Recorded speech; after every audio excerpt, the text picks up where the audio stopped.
Bien, comenzamos entonces con el primer tema de la historia del arte 2 y es el arte bizantino. ¿Qué es el arte bizantino? Bueno, aquí vemos un poco de contexto para ubicarnos acerca de qué o quiénes son los que componen esta cultura. Y pues ahí nos referimos inicialmente a la etapa, a una de las etapas que están inmersas dentro del contexto romano, y ese es el paleocristianismo.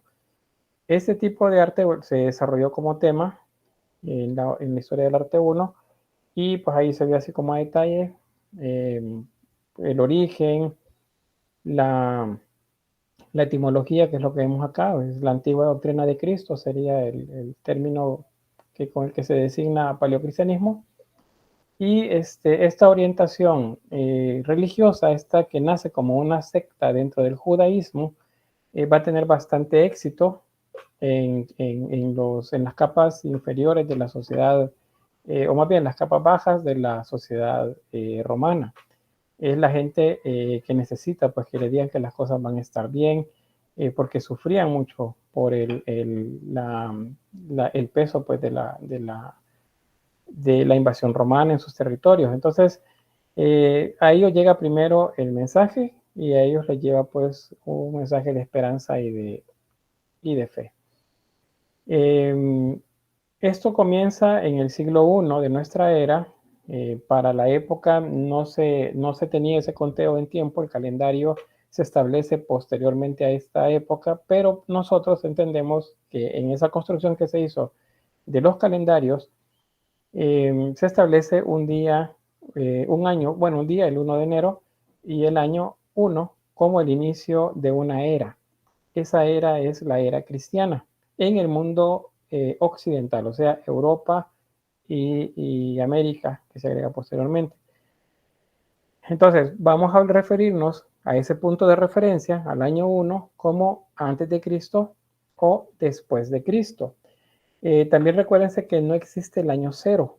El 0 no se tomó en cuenta cuando se hizo el calendario. Entonces, el año 0 no existe. Existe el año 1 antes de Cristo y el año 1 después de Cristo.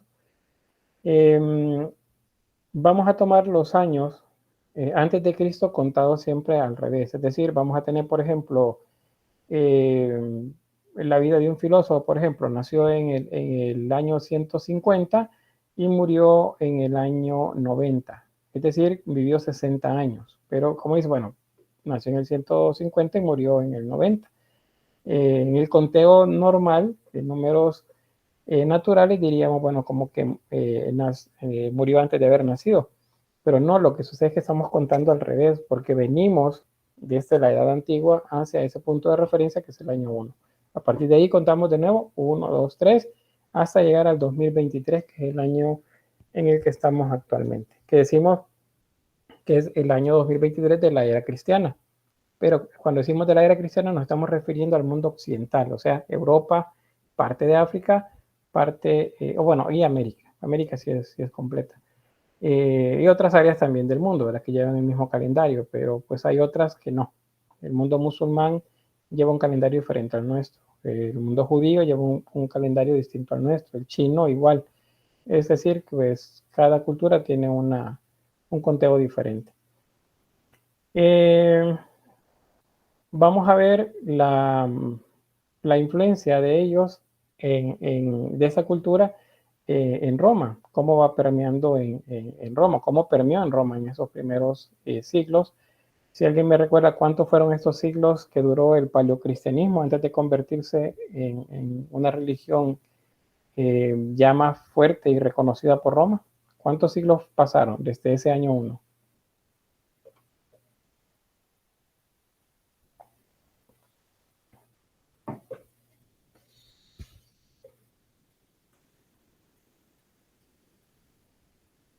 No.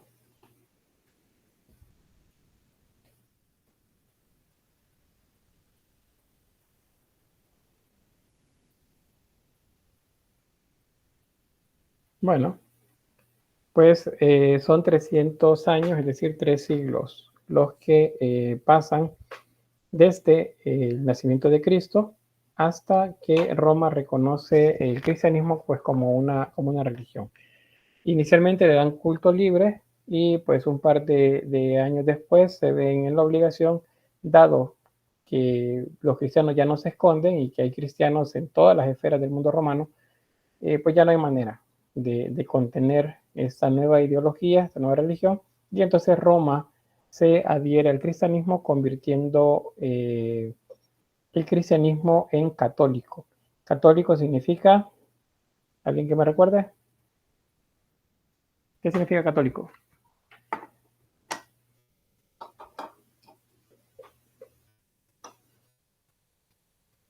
Vean, si me están escuchando, ¿verdad?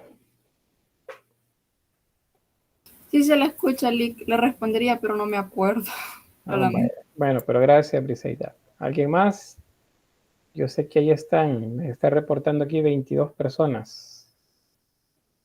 Quiero ver, alguien me escribe aquí en el chat. Vean, respondan, si no pueden, pues, con el micrófono, pues entonces en el chat. Acá me dice, Sara dice religión de todos, no estoy segura, algo por el estilo. Sí, sí, eso sería como como el término. ¿Sí, Francisco? Disculpe, ¿cuál había sido la pregunta? Es que estoy en el trabajo y tuve que atender. Estamos mal, estamos mal. ¿Cuál es ¿cómo se llama? El nombre con el que, o por qué, cuál es el nombre con el que Roma designa al cristianismo cuando lo vuelve suyo?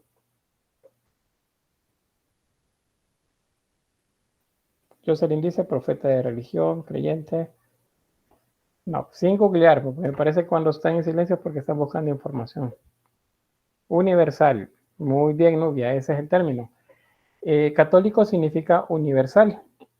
Y universal a quién, o sea, es la religión entonces era universal. ¿A quién? A Roma. ¿Por qué? Porque era la religión que Roma reconocía como la única a partir de ese momento. Entonces la primera religión cristiana como tal, superando la etapa del paleocristianismo, es la religión católica. Esa es la primera que aparece y es la que se va a conformar ya bajo dominio romano en la religión como la conocemos actualmente, a esa vertiente, que es católica romana. Por eso es que es la iglesia dice, creo que dice Santa Católica Apostólica y Romana, porque fue Roma quien la instituyó como su religión oficial.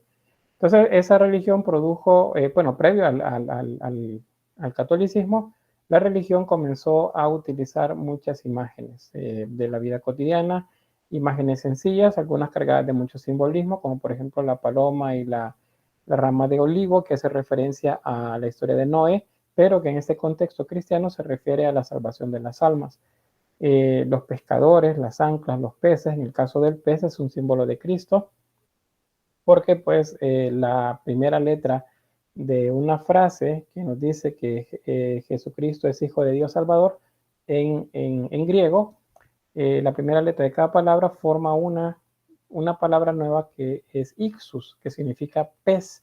Entonces, por eso el pez se vuelve importante. Luego las catacumbas, que es el lugar donde los cristianos pretendían estar después de la muerte aún reunidos en comunidad.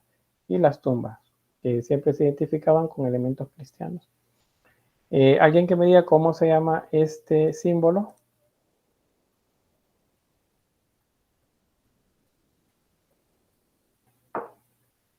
Crismón, gracias Sara. ¿Sí? ¿Alguien más? Sí, tome la palabra porque no. El crismón de Cristo. Sí, Crismón. Crismón es el nombre. La lectura que hacemos de él es Cristo. Eso es efectivamente. ¿Por qué? Porque está representado acá las dos primeras letras de la palabra Cristo, que son sí, o ji y ro. Estas dos letras son las dos primeras de la palabra Cristo. ¿Y estos dos elementos qué son?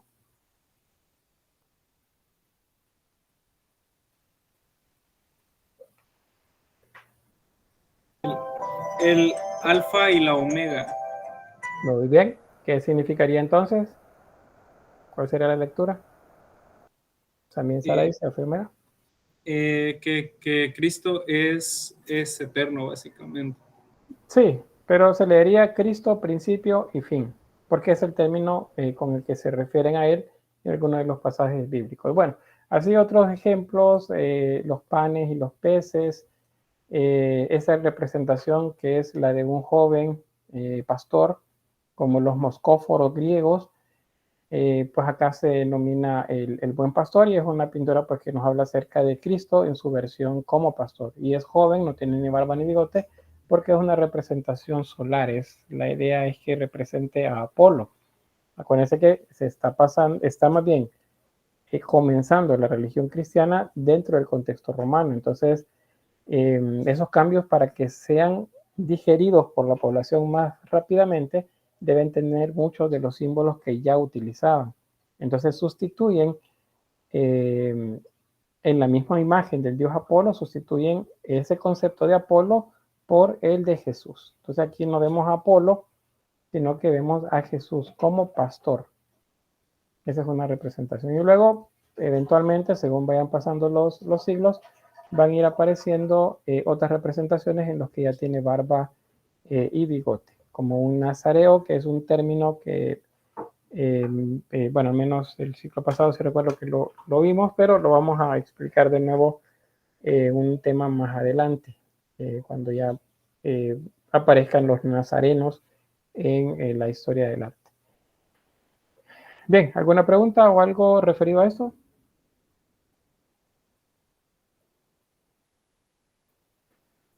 No, todo bien, Lick. Todo bien, Lick. Gracias. Muy bien. Bueno, sobre la expansión, pues acuérdense que luego de según el texto bíblico, luego de la ascensión de Cristo, Él les dice, miren, váyanse, manténganse en oración, manténganse en comunidad, yo les voy a mandar a alguien que les inspire, que esperen, les dice el Espíritu Santo. Una vez ellos reciben esto, que es lo que es la celebración del Pentecostés en el cristianismo, entonces todos ellos se separan y se vayan y lleven la buena noticia a todas las criaturas. Esa buena noticia son esas ideas que Cristo, pues, según la tradición, según la religión, pues llevó. Eso es lo que llega a todo el Imperio Romano, y eso es lo que le da el éxito tan grande que va a tener el cristianismo en ese momento. Aquí los datos pues que ya manejamos. 313 es cuando Liccinio y Maximino gobernaban junto con Constantino, las dos áreas grandes de Roma. Pues ellos le dan culto libre al cristianismo a través de un edicto, a través de una ley en el que se les reconoce como religión, y les permiten que profesen pues su fe con libertad, nadie les va a perseguir. Eso hace que salgan los cristianos de todas las esferas en las que estaban, y entonces pues seguro Constantino, una década después, se da cuenta que no hay nada que poder hacer, dado que los cristianos prácticamente dominan todas las esferas de poder en Roma. Entonces él, en un movimiento político, convierte el cristianismo en la religión oficial del Imperio Romano. Ahí es donde nace el catolicismo, porque católico, recuerden, es universal, que significa que es común a todo el Imperio Romano. Un poco más de 100 años después, Roma va a caer, pero eso no va a ser obstáculo para que el cristianismo pues siga avanzando. Ya con Roma en el poder, el cristianismo va a sufrir cambios. Originalmente en el paleocristianismo pues no hay líderes significativos, sino que es una organización horizontal, lo cual significa que todos somos iguales, todos estamos en comunidad. Eso es lo que la enseñanza originalmente decía.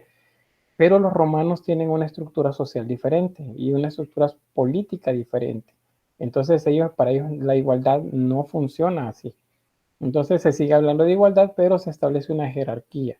En esa jerarquía los líderes cristianos comienzan a tener más poder, tanto que pues están casi que a la par del emperador. Se reconoce la figura de una persona principal como un líder. Ese es el que en la tradición fue al que se le denominó papa, y se supone es el sucesor de Pedro. Ese es el primer líder que hubo, y pues esa figura va a estar ahí. él, junto con los sacerdotes y las personas entendidas en materias referidas al cristianismo, van a desarrollar los que se llaman los concilios o sínodos. Cualquiera de los términos a veces se utilizan de manera, ¿cómo se dice? Sinónima.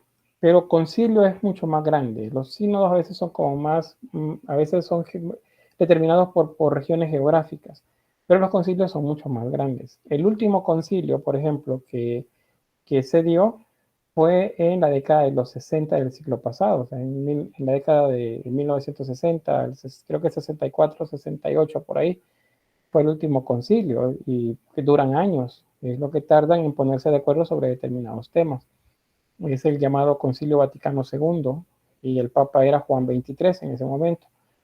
En ese momento también se dan. De hecho, suceden antes. Si ustedes leen el texto bíblico en Hechos de los Apóstoles, hay una, ¿cómo se llama?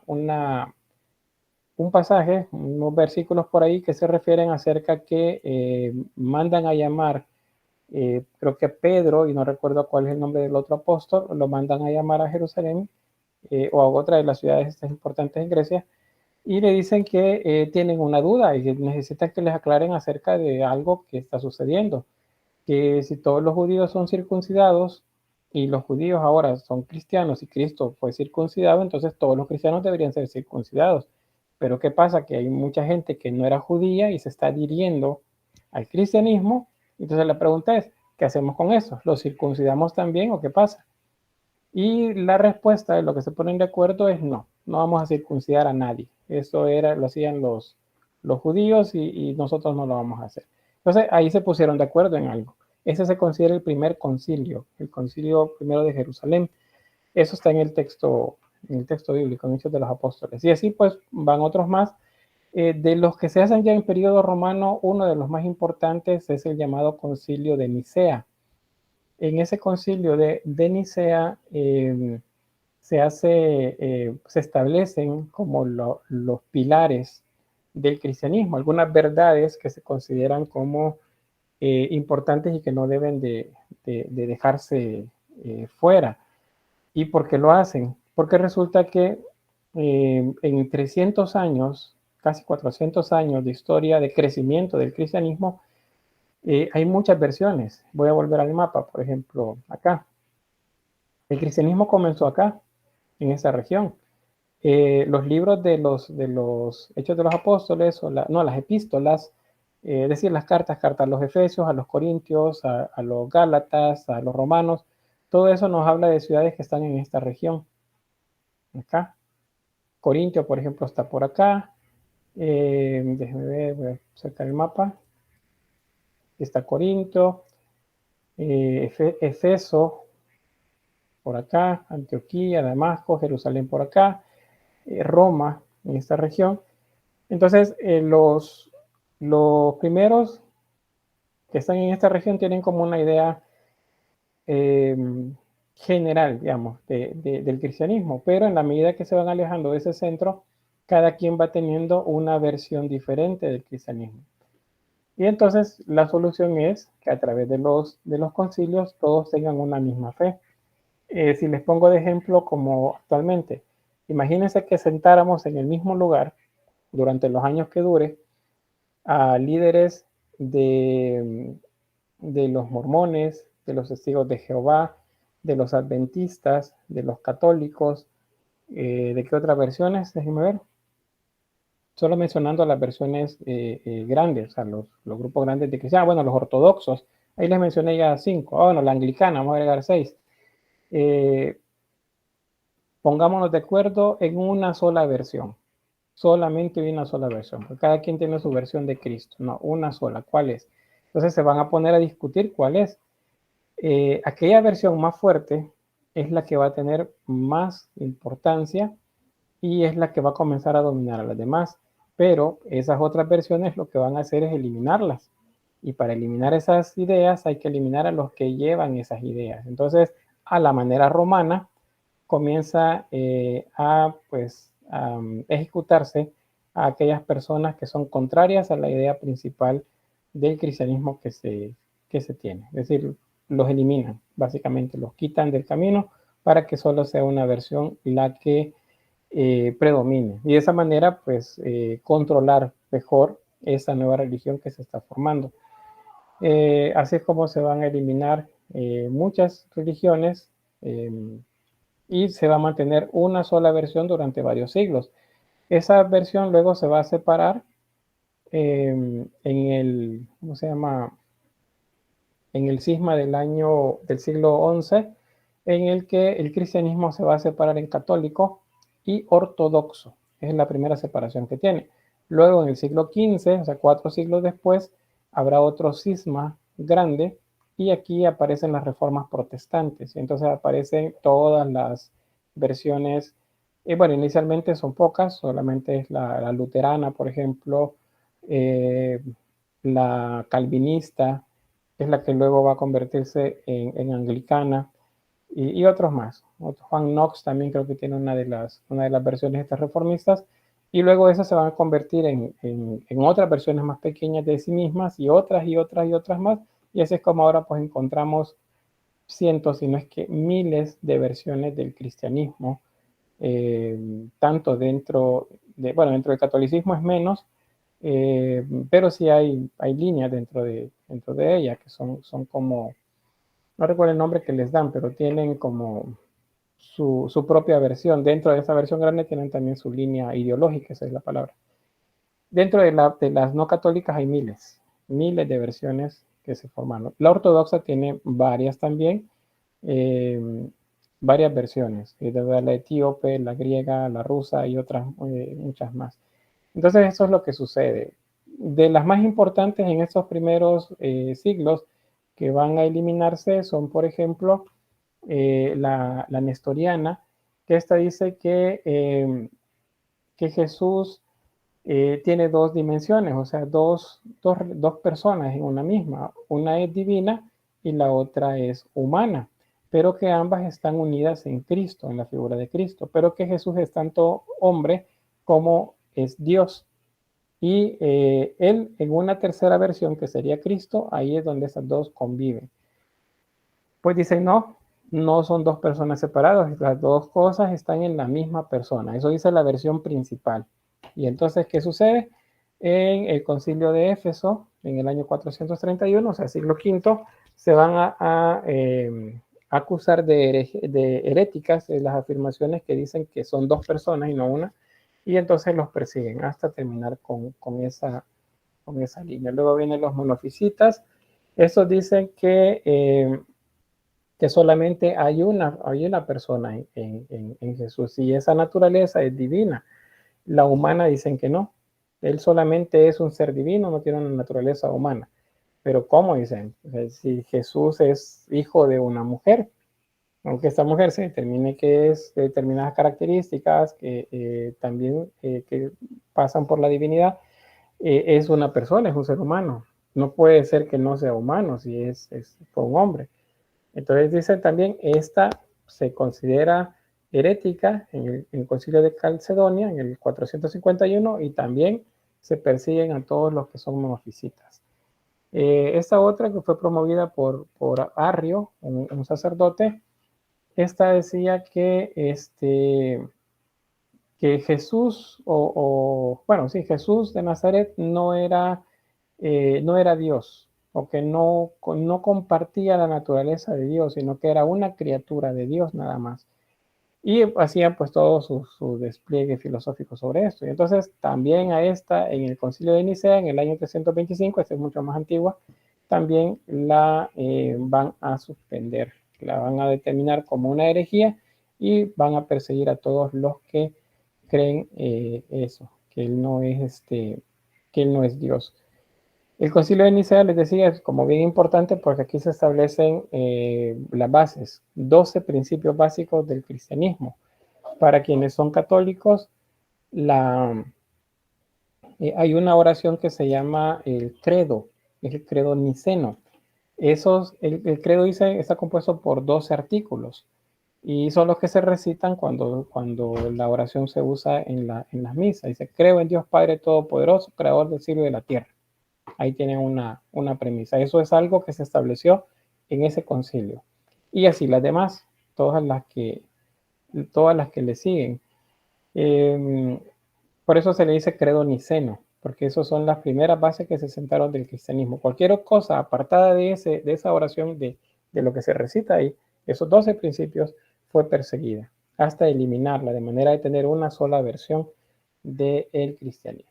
Y así fue pues como se logró pues una religión única durante bastante tiempo, aunque siempre hubieron vertientes perseguidas que se hacían escondidas, se escondían más bien para que no los persiguieran a lo largo de toda la Edad Media. Al final de la Edad Media vamos a ver una más, que igual era una versión que existía, tenían su propia idea de qué era Cristo y pues los quemaron a todos en último momento.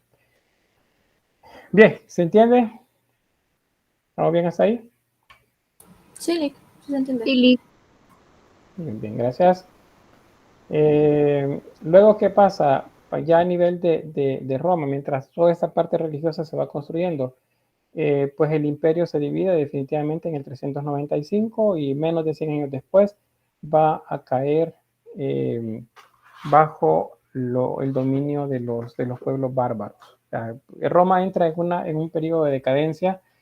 Tiene que ver un tanto con que, por ejemplo, le voy a ampliar el mapa, tiene que ver un tanto con que el comercio ahora ya no se dirige todo hacia Roma, acá, la capital eterna de Roma, la tradicional, sino que ahora está en esta capital, en Constantinopla, la ciudad de Constantino.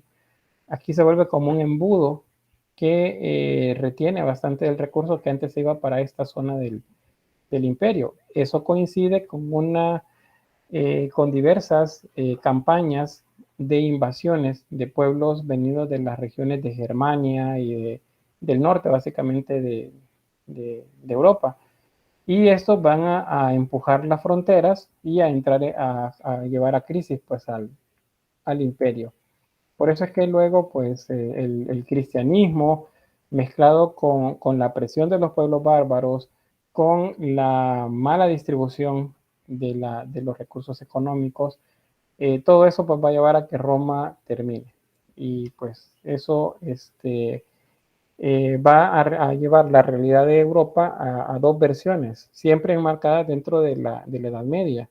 Una es la oriental, que es Bizancio, y otra es la occidental, que son 3 periodos: prerrománico, románico y gótico, pero ambos se desarrollan al mismo tiempo.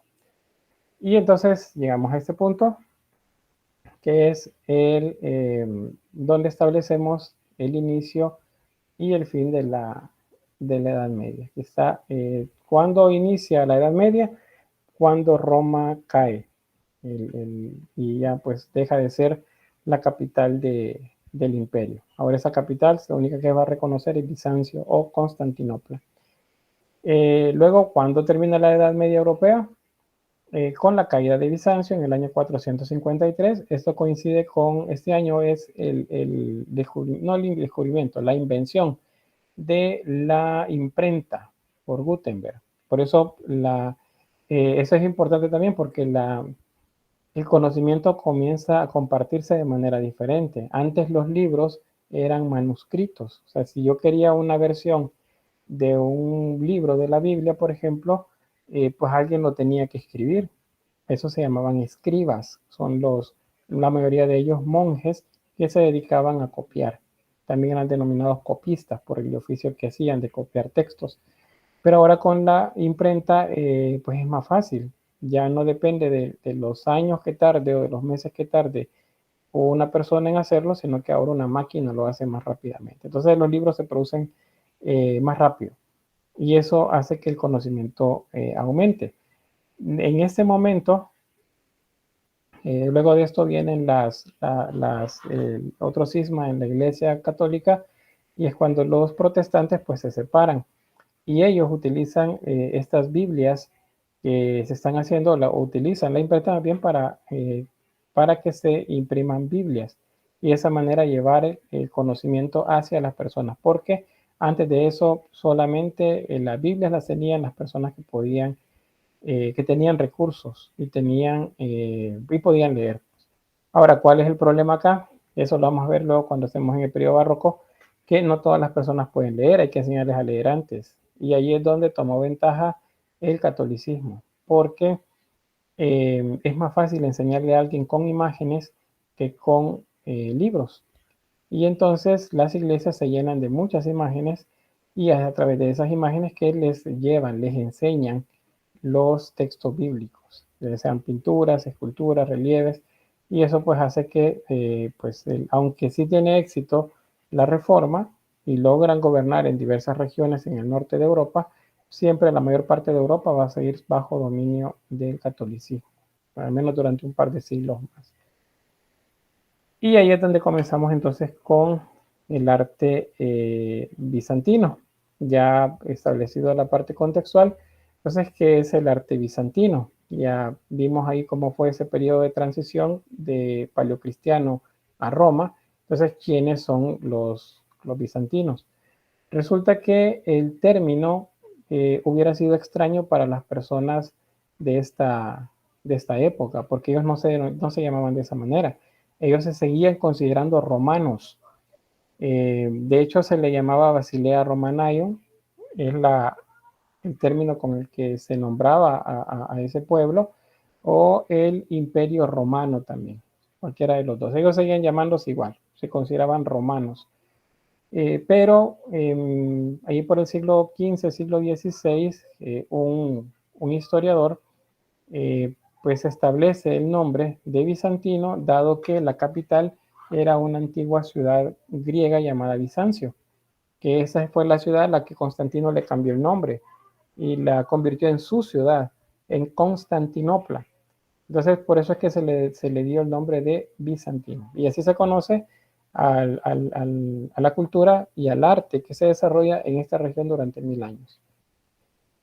¿Qué es esto? Bueno, ahí tienen el término aquí de este personaje, Jerónimo Wolff, y es el siglo XVI, entonces 1557, que él utiliza el término para referirse al imperio romano. Y es en el siglo XVII, ya cuando comienzan las ideas de la ilustración y el enciclopedismo, que comienza a llamarse de esa forma, porque los historiadores así lo establecen. Comienzan a estudiar las culturas antiguas, entonces dicen, bueno, este periodo es bizantino, y así se llama pues hasta la fecha.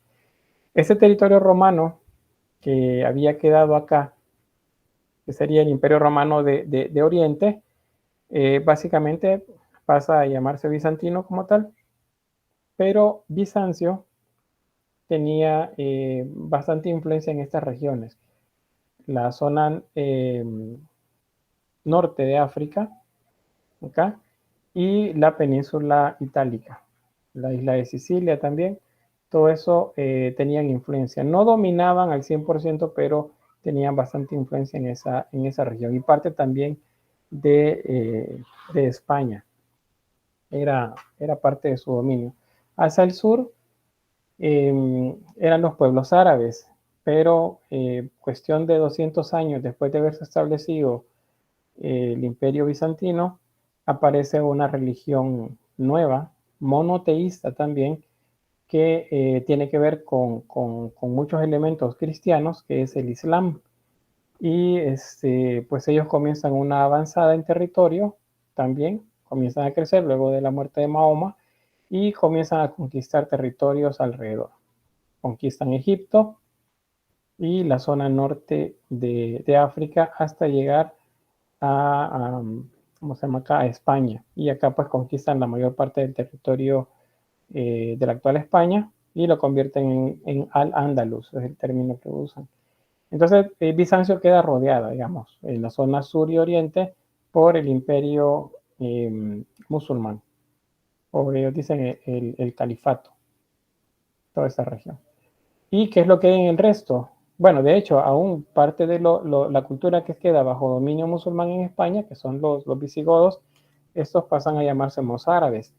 Y bueno, los mozárabes y otras culturas de toda esa región, pues tienen una realidad siempre dentro del cristianismo, pero diferente a nivel de imágenes, es diferente. Por eso es que se estudian por separado, para que sea más fácil de entenderlo. La sociedad bizantina pues estaba igual que las sociedades de la antigüedad, pues basada en un sistema de esclavos, de siervos y de gente marginada. Era el grueso de la población.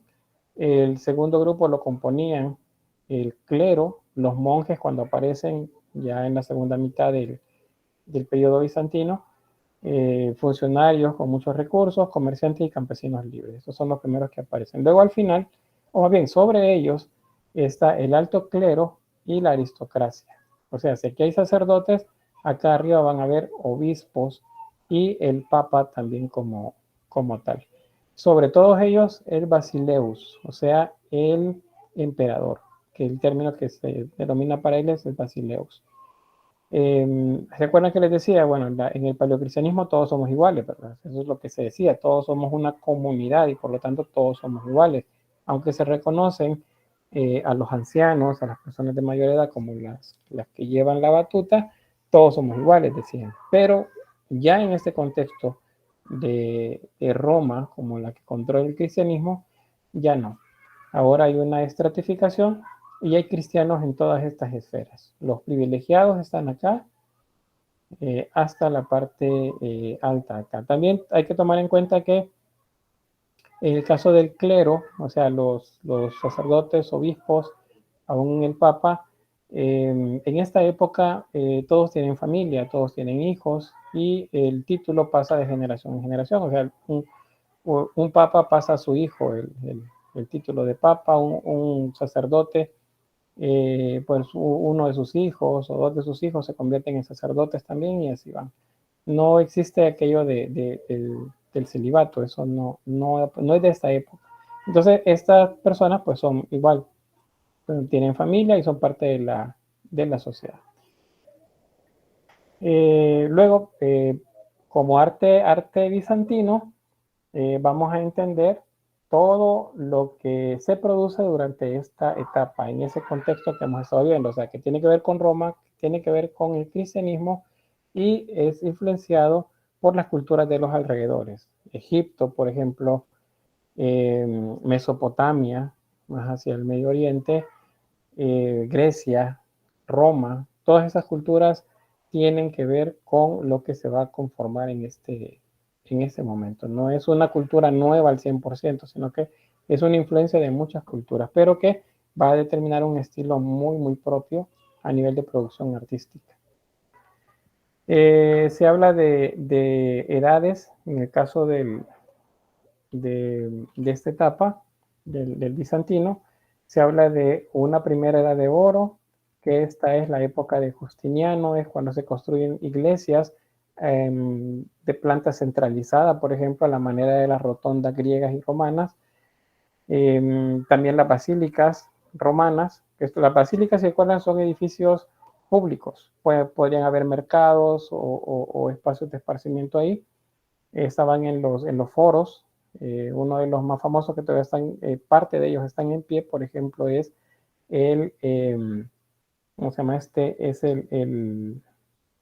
la Basílica de Magencio, por ejemplo, que todavía hay una parte de ella en pie. Entonces, estos edificios se utilizan para poder aglutinar en ellas los ritos del cristianismo.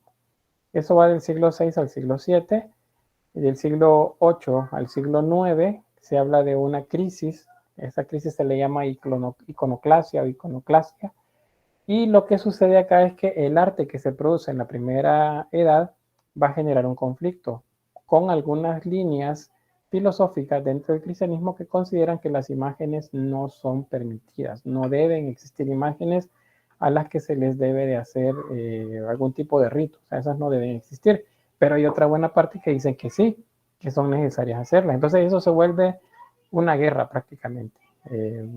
Se combate internamente dentro del cristianismo para ver cuál de las ideas es la que prevalece. Habrán entonces acá unas iglesias que no tienen decoración, guardan en su ábside, por ejemplo, en su cabecero, una cruz nada más y el resto está limpio. Y otras en las que se carga de imágenes, pinturas hechas con mosaico, todas las paredes. Esa crisis va a terminar alrededor del siglo VIII al siglo IX, por ahí un periodo de transición, y al final las imágenes se permiten. Se llega de acuerdo ahí en algo, luego lo vamos a ver cuando estamos viendo los iconos, y pues se permiten las imágenes. Y luego viene la segunda edad de oro. Esta es una etapa también de expansión que pues luego la va a suceder la llamada tercera edad de oro. Esta es una etapa de decadencia, pero al mismo tiempo de expansión y algunas influencias pues hacia culturas de los alrededores, especialmente porque el cristianismo ya se ha dividido para esta época. Ya hay dos versiones, una ortodoxa y una cristiana, y cada una pues está produciendo edificios según sus necesidades. Acá pues, ¿qué es lo que sucede? La época de Justiniano, el cisma religioso. Cisma es el periodo de crisis y esto significa que hay un quiebre. La iglesia se parte en dos y se hacen dos versiones. Y luego viene la etapa de expansión y decadencia, como les decía. Y bien, voy a quedarme quizá por acá para explicarles bien lo de las edades con algunas imágenes el día de mañana. Así es que pues no sé si hay alguna pregunta. Si no, pues voy a detener la grabación acá.